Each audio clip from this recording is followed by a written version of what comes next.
Après les frappes israéliennes nocturnes, les habitants de Gazaville sont revenus constater l'ampleur des destructions.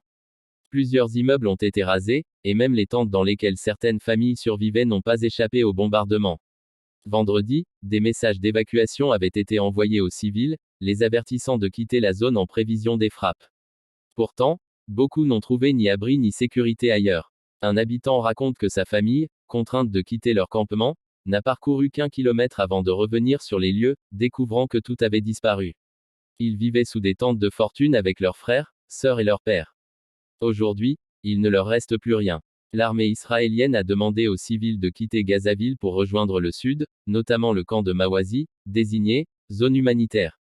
Autour de Khan Younes, des milliers de tentes s'entassent, formant une immense mer de bâches et de toiles. Selon les autorités israéliennes, plus de 250 000 habitants ont déjà fui ces dernières semaines.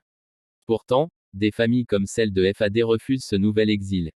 Elles expliquent que les déplacements répétés coûtent trop cher, sont trop épuisants et ne garantissent aucune sécurité. Je ne partirai pas. Notre tente est abîmée, mais je la remets au même endroit. Nous avons dormi dehors, avec toutes nos affaires. Impossible de recommencer encore une fois. De son côté, l'armée israélienne affirme viser exclusivement les infrastructures militaires du Hamas et réaffirme son objectif de reprendre totalement le contrôle de Gazaville, qu'elle considère comme l'un des derniers bastions du mouvement islamiste palestinien. Mais pour les civils piégés dans les ruines, la guerre signifie avant tout perte, errance et incertitude. Selon le gouvernement israélien, 47 otages sont toujours retenus dans l'enclave, dont 25 auraient déjà trouvé la mort.